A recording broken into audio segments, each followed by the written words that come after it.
So hello everyone, मैं हूँ कशिश विश्वकर्मा और आज हम लोग देखने वाले हैं एक्सपोनेंशियल फंक्शन। तो डिफरेंशिएशन आज अपन करेंगे, लेकिन एक्सपोनेंशियल्स का कैसे करते हैं ये मैं आज आपको सिखाने वाली हूँ। तो इस वीडियो को अपन लोग करते हैं स्टार्ट। ठीक है, चल। तो फंक्शन, क्योंकि अपन क्या कर रहे हैं, अपन देख रहे हैं आई थिंक ये फोर्थ है ना, इनवर्स से बता दी मैंने। ये है आपके पास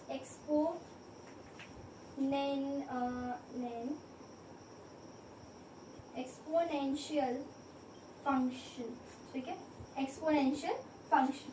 ठीक है, एक्सपोनेंशियल फंक्शन क्या होता है पता है? ई पढ़ता है ना, ई इसको अपन बोलते हैं एक्सपोनेंशियल। मैथ्स में इसकी एक फिक्स्ड वैल्यू होती है। क्या होती है बताओ? 2.718 एंड सो ऑन, बहुत चलती जाती है, बहुत बड़ी वैल्यू होती है इसकी। पर आप तो याद रखो 2.7 तक काम हो जाएगा। ठीक है, ए की वैल्यू होती है। एक्सपोनेंशियल फंक्शन पढ़ रहा हूँ मतलब y equals to e raise to the power x।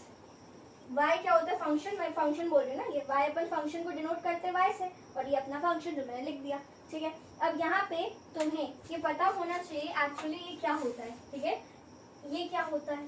ठीक है, तो एनी पॉजिटिव कांस्टेंट, ठीक है, ये एक पॉजिटिव कांस्टेंट है और इसकी पावर में वेरिएबल है। मैं ऐसे लिख देती हूँ। ठीक है, एनी कोई भी मतलब नहीं ई ही हो, है ना, कोई भी पॉजिटिव सा कांस्टेंट होना चाहिए। ठीक है, कोई भी कांस्टेंट होना चाहिए और उसकी any positive constant having power as variable, जिसकी पावर में वेरिएबल होना चाहिए।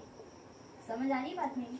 ठीक है, तो ये अपना एक पॉजिटिव कांस्टेंट है। ये 2.7 की जो वैल्यू है, ये पॉजिटिव की नेगेटिव? पॉजिटिव है। इसकी पावर में क्या है? x, मतलब x कौन है? अपना वेरिएबल है। समझ आ रही है? ठीक है, तो इसमें इसका जो डिफरेंशिएशन जो होता है, ठीक है, पहली बात e raise to the power x, सबसे आसान, सबसे लड्डू, इसका डिफरेंशिएशन होता है e की पावर में x into differentiation of x। ठीक है, पहली बात तो ये तुम्हें पता है। ठीक, अगली बात बता रही हूँ, अगर मान लो कोई और है, e raise to the power x हो तो ये लिखोगे, लेकिन अगर e raise to the power x नहीं है, अब कोई और है, जैसे कि तुम्हारे पास है डिफरेंशिएशन ऑफ, ये c लिख रही हूँ मैं कांस्टेंट, पावर में v लिख रही हूँ वेरिएबल। ठीक है, और यहाँ डिफाइन कर दूं मैं, बिल्कुल, c मैंने कांस्टेंट को बोला है, ठीक है, v मैंने वेरिएबल को बोला है। समझ आ रही है बात? ठीक है, अब देखो कांस्टेंट की पावर में वेरिएबल, ये फॉर्म है, ये अपना एक फॉर्म है, इसको याद रखना।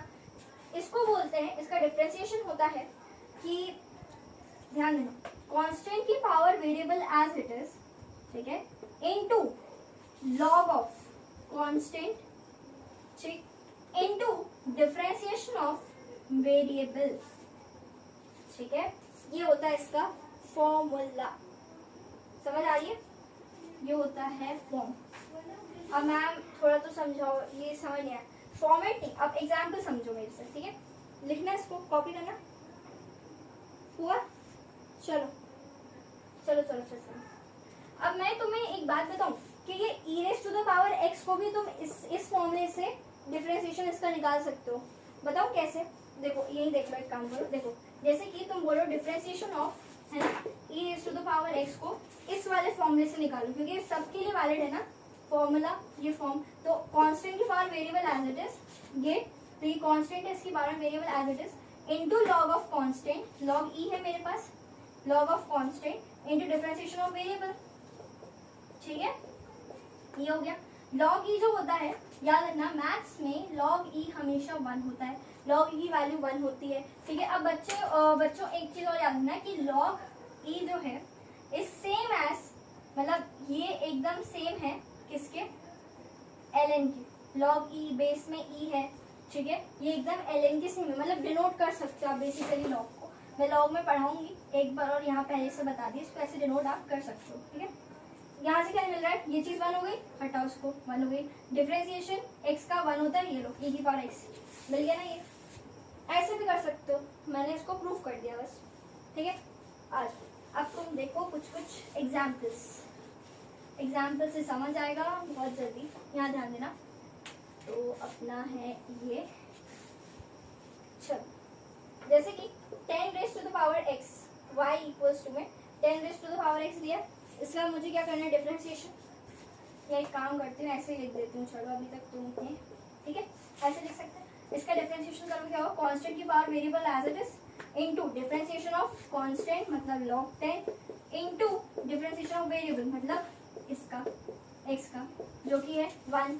ठीक है, समझ आ रही है। अब ऐसे ही मैं किसी और चीज को ले लूं, अब वेरिएबल को छोड़ के कोई और फंक्शन ले लेती हूँ। मान लो यहाँ पे क्या बोलो 7 ले, चलो 7 raise to the power sin x कर लेते हैं।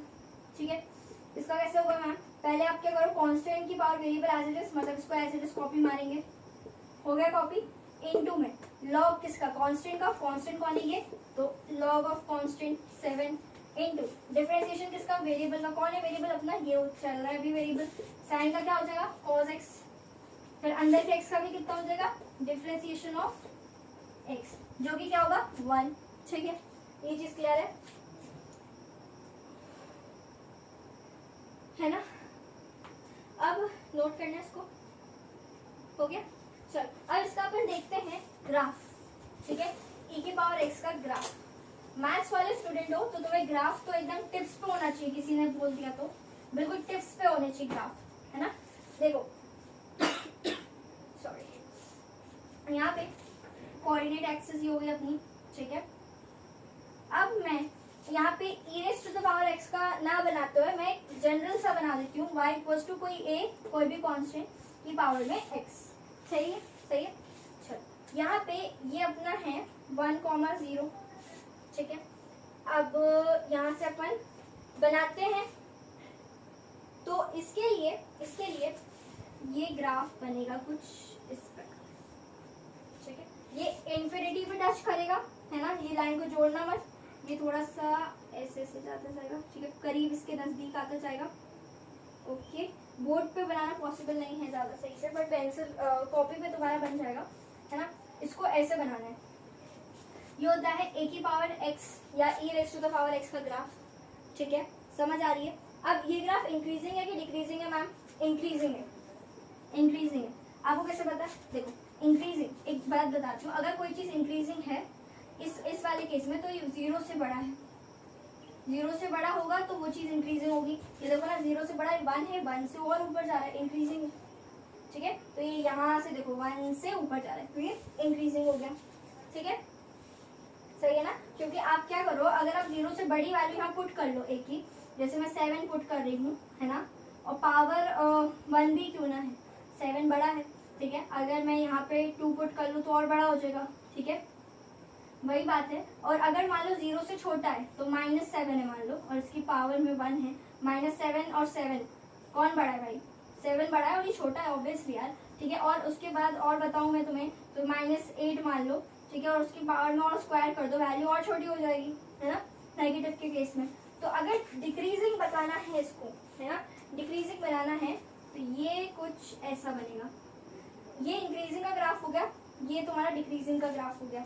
ठीक है, यहाँ पे तुम ऐसे भी लिख सकते हो, एक काम करो कि y इक्वल्स टू में a की बार x लिखो, जहाँ पे तुम a को, ठीक है, 0 से बड़ा बताओ, a is greater than 0 and, हाँ ठीक है, a इज ग्रेटर देन 0 क्योंकि a 0 से बड़ा है।